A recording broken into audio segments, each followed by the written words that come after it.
Look, I opened this jar of rotten baby food, and well, a butterfly came out. Okay. Um, yeah, I don't know what to say to that. All right. So then how about, is criticizing dead people considered punching down?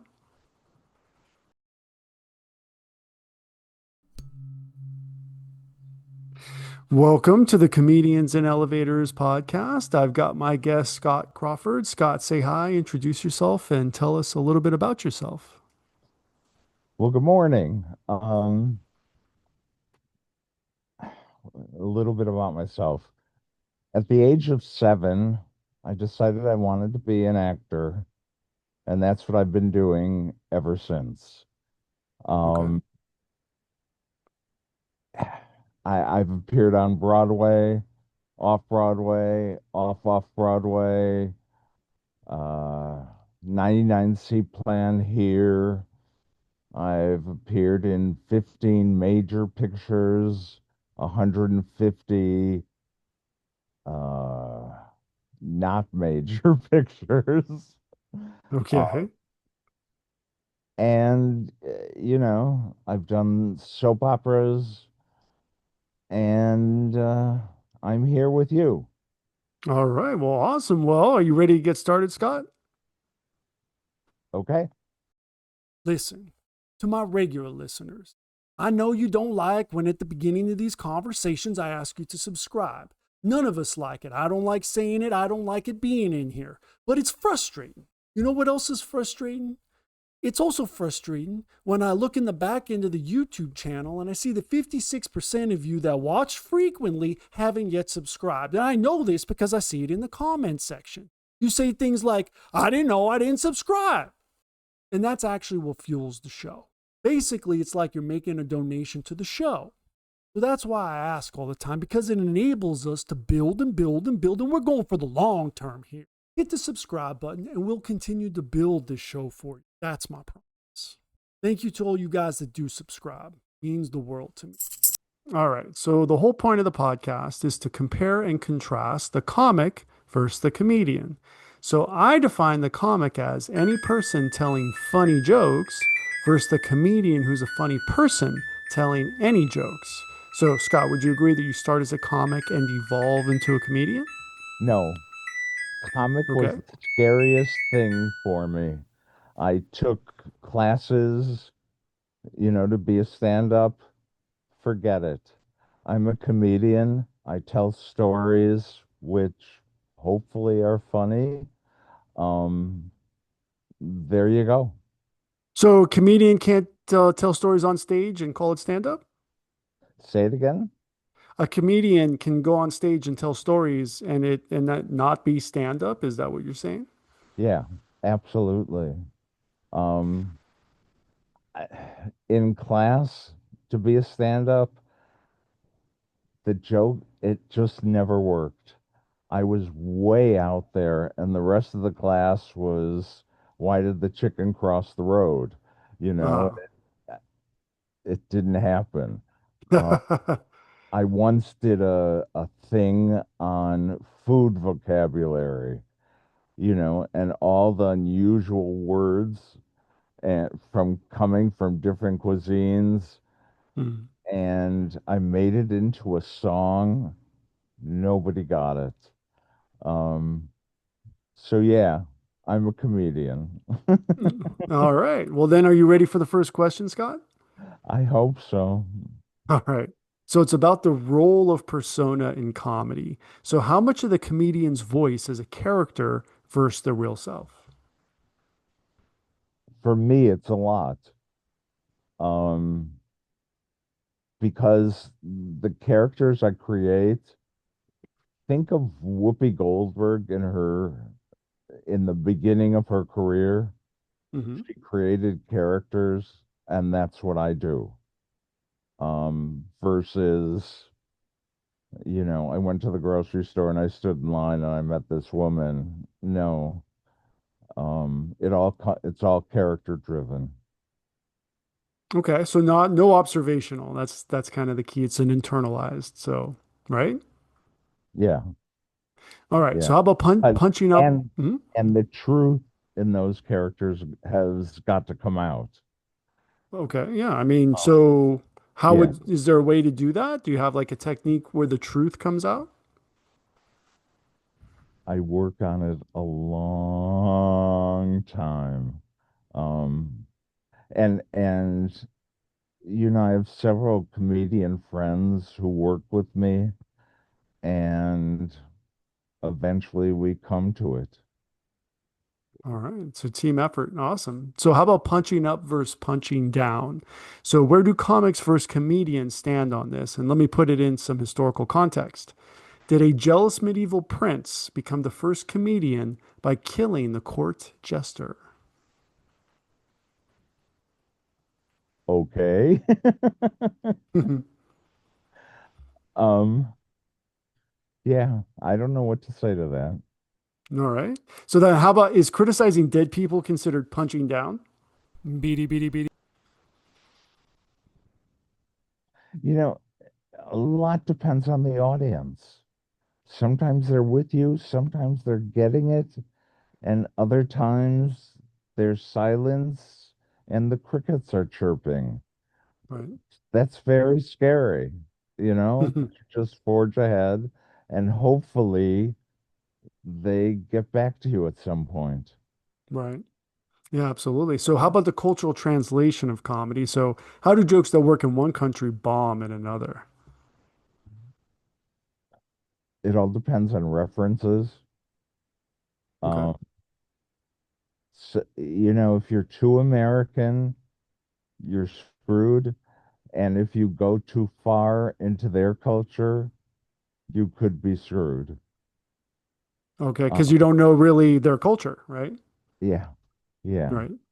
And you're only given, you know, tell me a suburb here where there what's very well to do. Well, the guy gives you a suburb and it turns out nobody knows the suburb. You're in Right. trouble. Right. Exactly. So how about the cultural? So how about, so does the silence when your joke doesn't land hurt? How does it hurt? Is it physically, emotionally, morally, or spiritually? See, I'm so far into my character that I don't do that. Um, I stay in character. I keep going where my focus should be versus, oh, they're not laughing, they're laughing. Oh, I'm making a fool of myself. I don't go there. Mhm. I strictly stay in character for the whole time until it's time to do another character. All right, that's the way to, so not to get any well, basically you're not breaking the fourth wall in that sense, is that right? Yeah, yeah, Okay. yeah. So so how about love and justice? So is the highest function of comedy to expose injustice or to make people feel less alone while living with it? All of the above, Okay. but you're getting into things I don't think about, you Okay. know. Um, I've watched a couple of your podcasts, and those guys are comics and comedians, and I have a very close friend, Jason Stewart, um, who's been doing it 30 years now at least. Um, and his whole thing is relating to the audience and you know, picking out people and making them feel horrible. Okay. That's an interesting technique. I mean, he's basically roasting. It's like a a random roast is what it sounds like. Yeah, yeah, like I don't know, the old time guys did that all the time. Right. They would make fun of their audience, and that's what Jason does. Um, but so our stuff is very different, but his feedback is so important. So, All right. So, very important question, advertising and self promotion. So, who advertises themselves more, the comic, the comedian, or the magician? You know that place where you're not conscious and you're not sleeping either? That's your power bill to the electric company. Right here. I want us to be here with free energy, where the Wardenclyffe Tower meets the Eiffel Tower. But that's not where we are. We are here, where you've got the utility and you've got residential solar. Between these two, we know which one saves you money. This is where we can go in the meantime. But this is where I want us to be now, and this can be done now. So let me deputize you to represent DOSE, Department of Solar Efficiency, and let's get on the podcast to get the message out today. See you soon.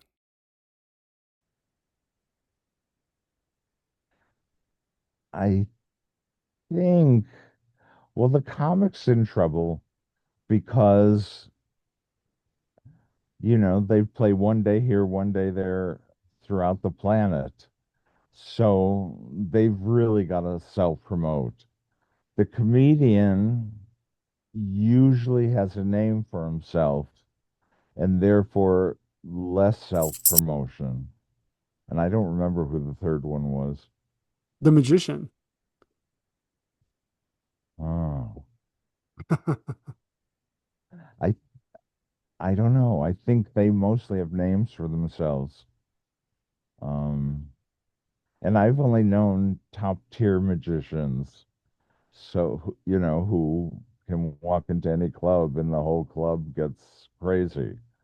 So, All right. So then who survives better in the cancel culture environment? The comic, the comedian, the magician, or the mudslinger?